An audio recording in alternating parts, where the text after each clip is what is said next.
Jornada laboral y salario. Tema 3, correspondiente a la asignatura Fomento de Orientación Laboral. En primer lugar, vamos a definir lo que es la jornada laboral. Es el tiempo empleado por el trabajador en realizar su actividad laboral, su trabajo.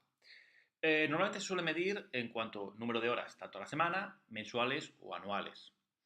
La duración máxima, en los contratos ordinarios, porque puede haber evidentemente modificaciones que veremos a lo largo del tema, son 40 horas semanales lo que se utiliza. ¿Y dónde se pactan? Tienen que venir establecidos bien en convenios o bien en el propio contrato. Recordarán el tema 2, que había contratos que podían ser a jornada completa, pero hay otros que también pueden ser a tiempo parcial, ¿vale?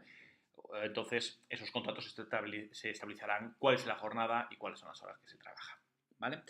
Normalmente la jornada laboral en España son de dos tipos, continuada o partida. La continuada, pues, muy característica de la gente que entra a las 8 a las 3 de la tarde, es decir, no hay interrupción, salvo el descanso, que veremos más adelante en este tema, o la partida, en las cuales hay un descanso de al menos una hora para el almuerzo, ¿vale? En cuanto a la distribución de ese trabajo a lo largo de las semanas, se puede diferenciar dos grupos, la de jornada regular y la de jornada irregular. La jornada regular se trabaja en las mismas horas todas las semanas.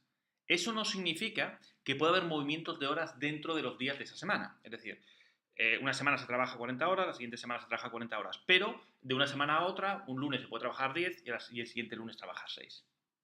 ¿Vale? Hay un máximo de horas diarias, no se puede trabajar más de 9 horas y el descanso entre cada una de las jornadas eh, no puede ser menor de 12 horas, ¿vale? Excepto el trabajo por turnos que veremos más adelante, donde sí se podría reducir a 7 horas. En cuanto a la jornada irregular, aquí sí que puede haber una modificación en el número de horas trabajadas de una semana a otra. Y nunca puede superar el 10% del total de horas de trabajo a nivel anual que realiza el trabajador.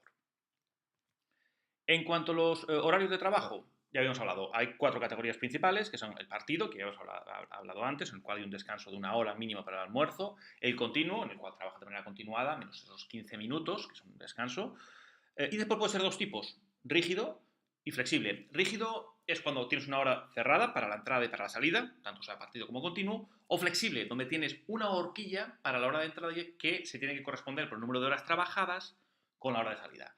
Característicos para la gente que tiene familia, que tiene niños.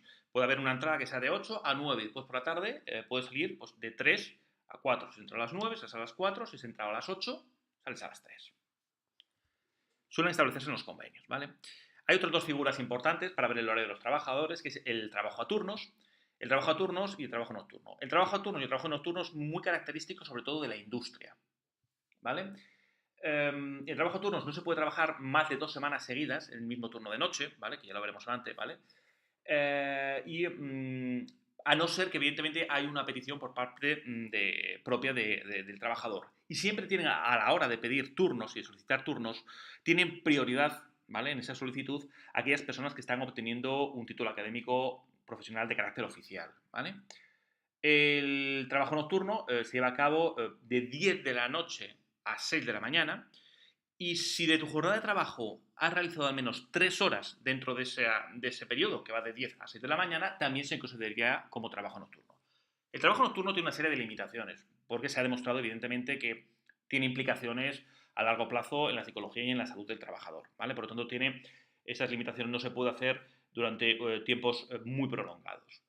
En cuanto a las horas extras, bueno, básicamente se definen, son el número de horas trabajadas de más sobre la jornada laboral. Y pueden ser de tres tipos: estructurales, no estructurales y de fuerza mayor, ¿vale? Vamos a empezar por la última, de fuerza mayor. Imaginaros, por ejemplo, ¿vale? Es un bar, pero de repente ha habido una inundación y se necesita que esos trabajadores, en vez de trabajar 8 horas, esos días trabajan 10 porque hay que limpiar, hay que arreglar el desastre producido. Entonces, es lo que se llamarían de fuerza mayor, ¿vale?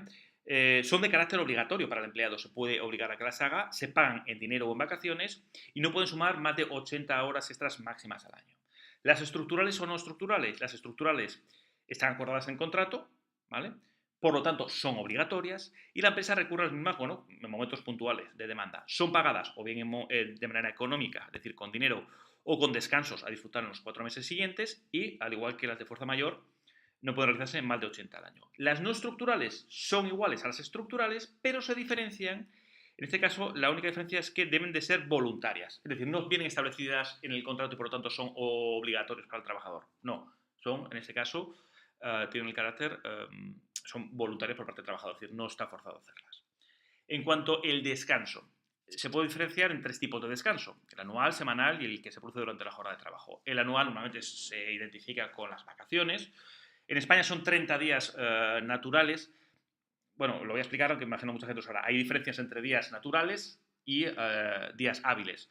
En un mes de 4 semanas, días tiene, por lo tanto, 30 días naturales. Los sábados y domingos y festivos no se considerarían, serían días naturales, pero no se considerarían como días hábiles. Por ejemplo, una semana tiene de lunes a domingo 5 días hábiles, es decir, de lunes a viernes, sin embargo tiene 7 días naturales. Bueno, es bastante obvio, pero bueno, lo explicamos por si acaso. Habíamos dicho, el descanso anual son 30 días naturales al año. Debe conocerlo el trabajador con al menos 2 meses de antelación, ¿vale? Del momento en el cual se empiezan a disfrutar, y suelen ser acordadas tanto por el empresario como con el trabajador, ¿vale? No se pueden pasar de un año a otro, ¿vale? No se pueden acumular vacaciones. Los 15 días que no he disfrutado, no, hay que disfrutarlos todos los años porque no se pueden trasladar de un año a otro. El descanso semanal, normalmente suele ser sábado o domingo, aunque evidentemente depende del tipo de trabajos, ¿vale? Para mayores de 18 años tiene que ser 1 día y medio a la semana, y para menores de 18 años, bueno, de 16 a 18, porque como vimos en el tema 2, con menos de 16 años no se puede trabajar, serían 2 días. Y el descanso durante la jornada de trabajo son 15 días, son 15 minutos, ¿vale? En una jornada para mayores de 18 años, ¿vale? En jornadas que sean de más de 6 horas. Pasemos a hablar de los permisos laborales, ¿vale? Y diferenciémoslo de lo que vamos a ver a continuación, que son reducción de jornada laboral, ¿vale? Los permisos laborales son permisos siempre retribuidos, ¿vale? Que lo paga la empresa, y tienen que avisarse con antelación y tienen que estar justificados. Es decir, en el caso que se hagan los 12 puntos que vamos a ver ahora, evidentemente hay que justificarlo con documentación. Matrimonio o pareja de hecho, cuando se celebra un matrimonio, tienes derecho a 15 días naturales de disfrute, ¿vale? El nacimiento de un hijo, que aquí ahora se ha modificado, ha aumentado para el caso de los varones a 4 semanas, ¿vale? En el caso de las mujeres, 12, ¿vale? En cuanto a enfermedad grave, hospitalización o intervención quirúrgica de un familiar o fallecimiento de un familiar hasta 2º grado, ¿vale? No estamos hablando de una enfermedad, evidentemente, del trabajador, sino de un familiar, ¿vale? 2º grado. 2º grado, pues, por ejemplo, los padres y los hijos sería 1er grado, ¿vale? Por ejemplo, los nietos sería 2º grado, ¿vale? O los abuelos serían 2º grado, ¿vale? Un hermano también sería 2º grado. Pero un sobrino, por ejemplo, ya no sería 2º grado, sino que sería 3er grado, ¿vale? 2º grado entrarían padres, abuelos, hijos, nietos y hermanos, ¿vale? Quedaros con eso, con esas características. También por el desplazamiento del trabajador fuera de casa. Imaginaros pues una persona que tiene que trasladarse a trabajar fuera de su lugar habitual. Cada 3 meses de trabajo fuera tendría derecho a 4 días laborales en su domicilio. También exámenes para obtener el título académico. Además, esta pregunta lo hacéis muchas veces cuando llamáis para las pruebas libres. Están obligados, evidentemente, son permisos laborales, siempre y cuando sea formación oficial, ¿vale? Como son las pruebas libres de formación profesional. La empresa sí que tiene que daros el permiso laboral para realizar estos exámenes, ¿vale? Exámenes prenatales y técnicas de preparación al parto, bueno, los famosos chequeos y seguimientos, ecografías, etcétera, que tienen que hacer las mujeres, ¿vale? Para ver el seguimiento del parto. Funciones sindicales o representación del personal. Hay un tema específico que habla de ello. Cumplir un deber inexcusable. Bueno, hablamos también de fuerza mayor, ¿vale? Evidentemente, pues el tiempo que corresponda siempre y cuando se justifique. Traslado de domicilio. No por trabajo, es decir, te cambias de casa, pues cambias de un barrio a otro, tienes un día, ¿vale? Por el cambio. Lactancia de un bebé de menos de 9 meses. En este caso sería 1 hora que puede dividirse en 2 medias horas, ¿vale? Y después por preaviso de despido. Imagínate que te iban a despedir y una semana antes te lo comunican, o 15 días antes. Tienes 6 horas a la semana libres, ¿vale? Para que puedas buscar activamente empleo en otro sitio. En cuanto a la reducción de la jornada laboral, en este caso es diferente, porque esta reducción no va, a diferencia de los permisos laborales, no va acompañada evidentemente de un pago, ¿vale? Suelen ser las 6 causas principales, es por nacimiento prematuro de un hijo o por hospitalización del mismo.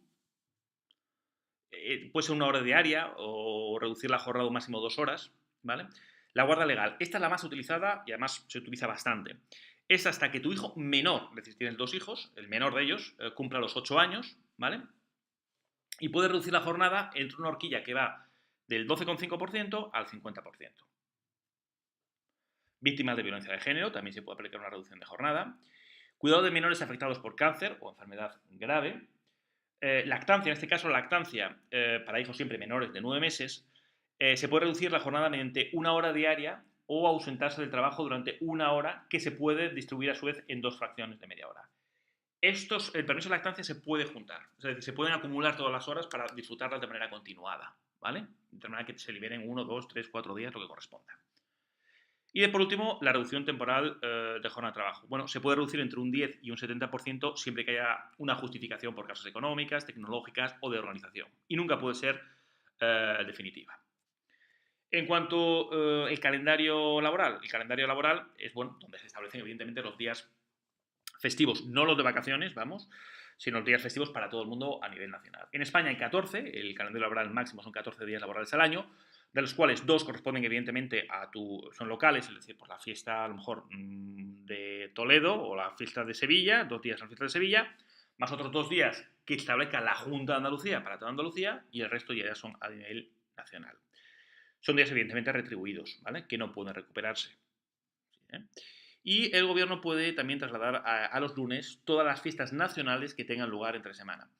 Esta práctica se está empezando, alguna vez se ha utilizado en España, no es muy habitual, aunque en el mundo anglosajón se le llama el back holidays. Si, por ejemplo, es un festivo que es el jueves, normalmente el jueves se sigue trabajando y se traslada al lunes de la semana siguiente.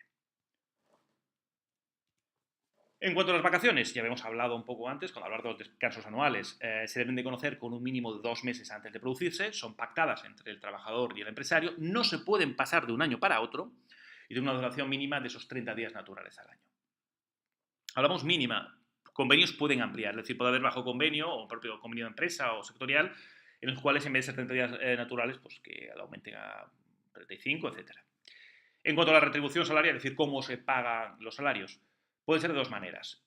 A través del salario monetario, en dinero, pues, pago en euros de toda la vida, o el salario en especies. Normalmente, este caso suelen ser por vivienda, el coche se está utilizando mucho también, es decir, hay una parte que además tienes que pagar evidentemente Hacienda en tu declaración del IRPF, etcétera, porque es un pago, al fin y al cabo, es parte de tu salario, ¿vale? ¿Cómo se calculan la retribución, el salario? Bien, a través por unidad de tiempo, ¿vale? Es decir, por tantas horas trabajadas, por unidad de obra, es decir, por productividad, es decir, está relacionado por los metros de obra construidas o por finalización de un producto, etcétera, o el mixto. En mixto es cuando une tanto el salario por unidad de tiempo como el salario por unidad de obra. En España es el más generalizado, evidentemente, el salario por unidad de tiempo, y el salario mixto también se utiliza sobre todo, bueno, puede ser, por ejemplo, todo lo que es el área comercial, ¿vale? Que también, evidentemente, tiene una parte fija, pero después hay otra parte que está relacionada, por ejemplo, por el número de unidades vendidas.